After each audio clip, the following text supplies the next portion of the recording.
The aim of this 3-year thesis is to analyze one of the greatest novels, considered by some to be the pinnacle of Chinese literature, The Dream of the Red Chamber by Zhao Xueqin.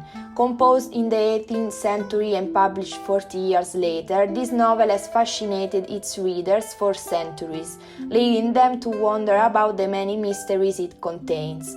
It tells a tormented love story with a painful ending, famous for its realism, psychological depth, and richness of plot.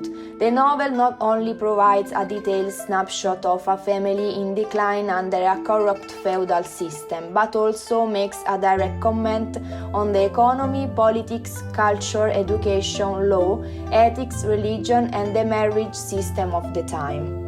Many believe it is a semi-autobiographical account of Zhao's own life, reflecting the rise and fall of his family. Zhao Xueqin places his novel in a mythological framework that emphasizes the Buddhist message of the impermanence of things, the dangers of emotional attachments, and the illusory nature of wealth and high rank.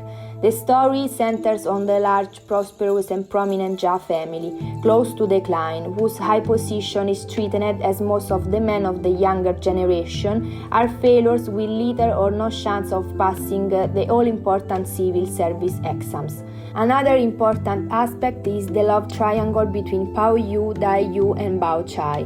On one side, we admire pure and unconditional love. On the other side, forced love, an arranged marriage seen by the author himself as a backward institution in feudal China. To this day, the uncertainty of the ending is still one of the mysteries that shadow The Dream of the Red Chamber. Although the protagonist's love triangle with his two cousins is a central theme of the novel, it by no means dominates the story, which includes a myriad of characters and situations removed from reality. Another important aspect is the psychological depth of the characters, which is characterized by a type of structure called complementary bipolarity. Namely, the narrative is not linear, but within the novel there is a continuous juxtaposition of elements that appears simultaneously opposite and complementary. For example, dream and reality, supernatural and real elements, appearance and true, men and women, joy and sorrow are often contrasted.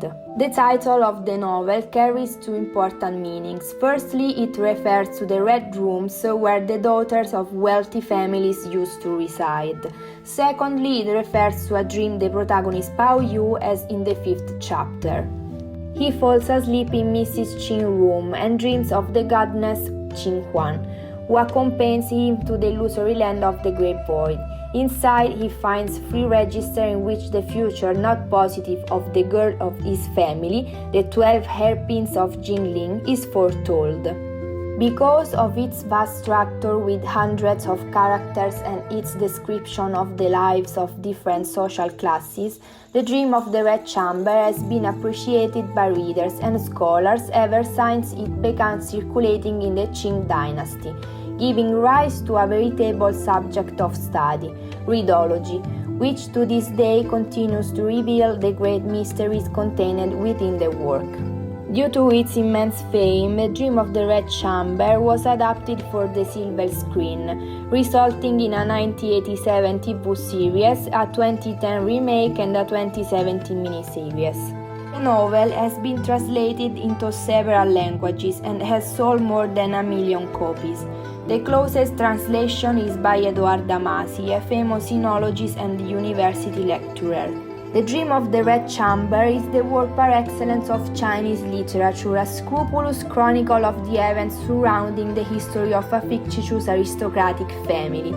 Thanks to the detailed description of the daily lives of the protagonists, the author meticulously describes the different relationships of those trapped by the very often ruthless customs, focusing mainly to the singularity of his characters, where the most attractive will always remain the women.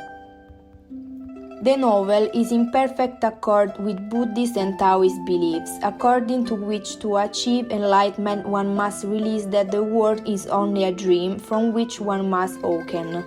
One must withdraw from the world, thus secluding oneself from society. The novel, however, in its essence departs from this principle, placing the focus on reality, especially social reality, where its intent is to seek the true and the good of life.